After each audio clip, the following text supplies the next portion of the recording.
Olá, galerinha! Hoje nós vamos estudar o sistema RH, também conhecido por muitos como fator RH. E é importante que antes de ver essa aula, você tenha assistido a aula, tenha visto o sistema ABO, tá bem? Então, coloco para vocês aqui algumas características gerais. O fator ou sistema RH vem de rhesus, antigo nome dos macacos da espécie macaca mulata, anteriormente conhecida como macaca rhesus. E algo muito importante, galera, eu já coloco para vocês. Então, quando nós estudamos lá o sistema ABO, nós tínhamos dois tipos de antígenos.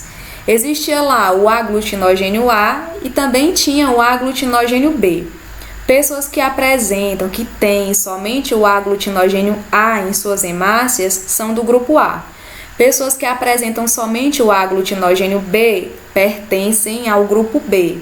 Existem ainda aquelas pessoas que apresentam os dois tipos de aglutinogênio, pessoas que têm tanto o aglutinogênio A como o aglutinogênio B. Então, são pessoas do grupo AB e existem ainda aquelas pessoas que não possuem, que não apresentam nenhum tipo de antígenos do ABO. Então, essas pessoas são do grupo O. Então, por que eu coloco isso para vocês? Porque vai funcionar muito parecido aqui para o sistema RH, para esse fator RH. Então, além desses antígenos do sistema ABO, existe ainda o antígeno RH. Então, coloquei para vocês aqui duas hemácias, tá bem? Vou aqui habilitar minha canetinha para explicar melhor. Em uma das hemácias, vocês podem ver que tem esses pontinhos amarelos. Então, a grande maioria das pessoas, galera, a grande maioria da população mundial, não só brasileira, possui esse tipo de antígeno RH nas hemácias.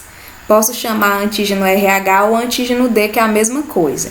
Então, se eu apresento esse antígeno RH nas minhas hemácias, eu sou RH positiva. Então, a grande maioria da população, como eu falei para vocês, possui e apresenta esse RH nas hemácias.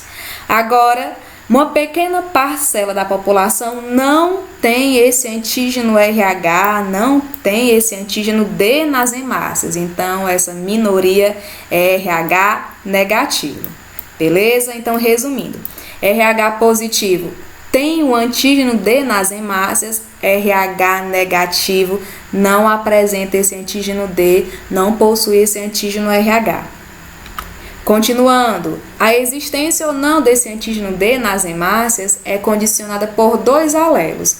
O alelo Dzão determina a presença do antígeno e o alelo Dzinho está relacionado à ausência desse antígeno. Então, o que é colocado aqui, galera?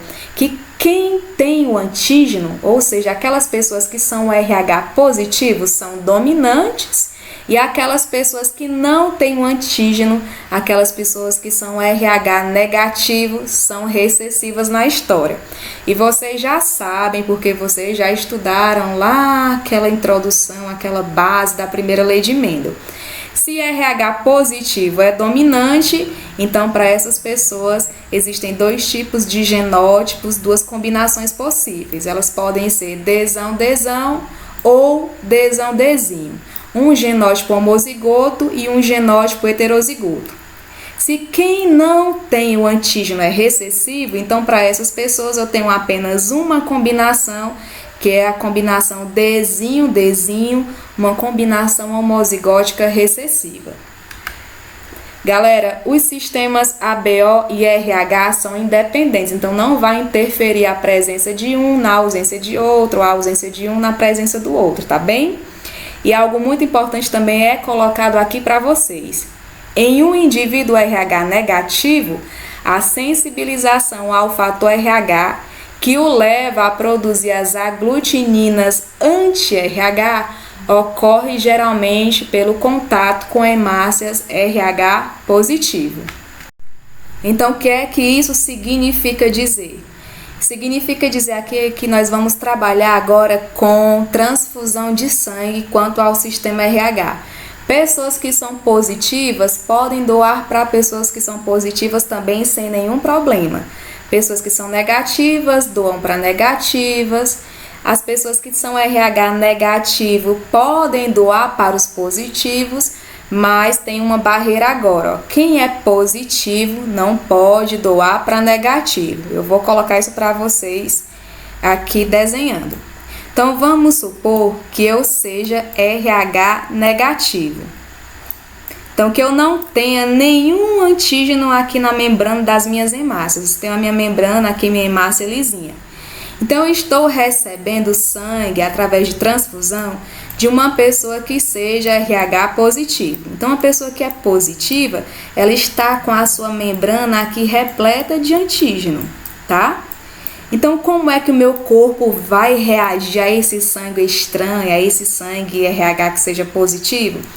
O meu corpo vai reagir da seguinte forma: como é algo estranho ao meu organismo, eu vou começar a produzir os meus soldadinhos, meus soldados de defesa.